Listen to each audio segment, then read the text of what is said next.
पागल भी हो सकता है। इधर रीना की हालत बहुत खराब हो गई। उसका शरीर दिन ब दिन कमजोर होता जा रहा था। उसके चेहरे पर अजीब किस्म के निशान उभरने लगे। कभी वो पागलों की तरह हंसती तो कभी जोर जोर से रोती। तुम सब नहीं बचा पाओगे मुझे, मैं तो उसी की हूँ, वो मुझे बुला रही है। गोविंद डर कर पीछे हट गया। हे भगवान, मेरी बीवी को बचा लो।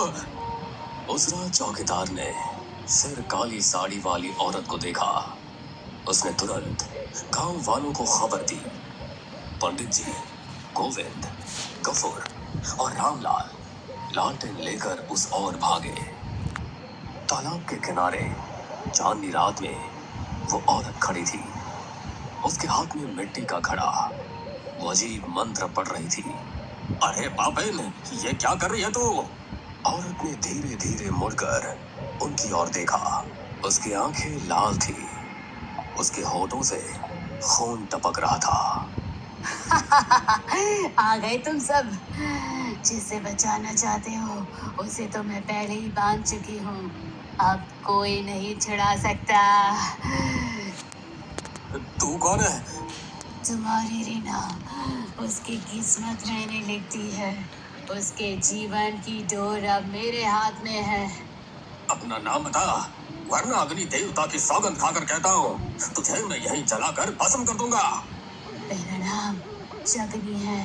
हाँ, वही जगनी जिसका तुम सब ने तिरस्कार किया था। ये तो वही है। हाँ, तुम सब ने मुझे अपशकुनी कहकर निकाल दिया, मेरे बच्चों को भूख से मरने दिया। अब मैं एक एक से बदला लूंगी।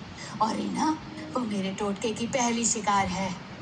जगनी ने अचानक अपने घड़े से काला तरल जमीन पर फेंका। अचानक हवा तेज हो गई। काले धुएं से चारों तरफ अंधेरा छा गया। उसी वक्त रीना अचानक अपने घर से निकलकर भागती हुई वहां पहुंच गई। उसकी आंखें सफेद थी, चेहरा काला पड़ चुका था। माँ, मैं आ गई। रीना, ये तो क्या कह रही है? देखा, अब ये मेरी बेटी है। इसकी आत्मा मैंने अपने काले मंत्र से बांध ली है। पंडित जी, मेरी रीना को बचा लीजिए। आज ये निर्णायक रात है। या तो टोटका टूटेगा या फिर ये औरत रीना की आत्मा को लेकर चली जाएगी। रीना पागलों की तरह जगनी की ओर बढ़ रही थी। अरे दुष्टा, तेरे सारे टोटके मेरी मंत्र शक्ति के सामने टिक नहीं पाएंगे। उन्होंने हाथ में गंगा जल की शीशी उठाई और चारों ओर छिड़कने लगे। तू मुझे नहीं रोक पाएगा। जगनी ने अपना खून जमीन पर टपकाया। उसी पल काले धुएं से तीन काले साए निकलकर वहां घूमने लगे। उनकी आंखें अंगारों जैसी लाल थी। ये तो प्रेत है। पंडित जी, हमें बचाइए। मैं अब इंसान नहीं, मैं अब उसकी हूँ। रीना, रीना होश में आओ, मैं तुम्हारा पति हूँ। रीना ने अचानक उसे जमीन पर गिरा दिया। पंडित जी, बचाइए। पंडित जी ने तुरंत अपने आसन पर बैठकर मंत्र का जाप शुरू कर दिया। जगनी चीखते हुए जमीन पर गिरने लगी। रुको, ये मंत्र मेरी आत्मा को जला देंगे। तूने निर्दोष आत्माओं को बांधा है, आज तेरी शक्ति यही खत्म होगी। उन्होंने गंगा जल रीना पर छिड़का। रीना जोर से चीखी और जमीन पर गिर पड़ी। उसके शरीर से धुएं का बादल निकला और सीधे जगनी के घड़े में समा गया। जगनी ने घड़े को पकड़ने की कोशिश की, लेकिन घड़ा अचानक फट गया और उसमें से आग की लपटें निकल पड़ी। नहीं, ये नहीं हो सकता। मेरी साधना, मेरी शक्ति सब खत्म हो रही है।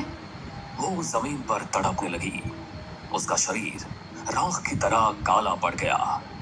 उसके शरीर से धुआं उठकर आकाश में विलीन हो गया। रीना धीरे धीरे उठी। उसकी सांसें सामान्य हो चुकी थी। गोविंद, क्या हुआ था मुझे? अब सब ठीक है रीना, वो दुष्टा औरत चली गई। हाँ, लेकिन याद रखो, ऐसे टोटके का असर जल्दी खत्म नहीं होता। हमें पूरे गांव की शुद्धि करनी होगी, तभी जाकर ये बुरा साया हटेगा। अगले दिन पूरे गांव में हवन किया गया और घर में गंगा जल छिड़का गया।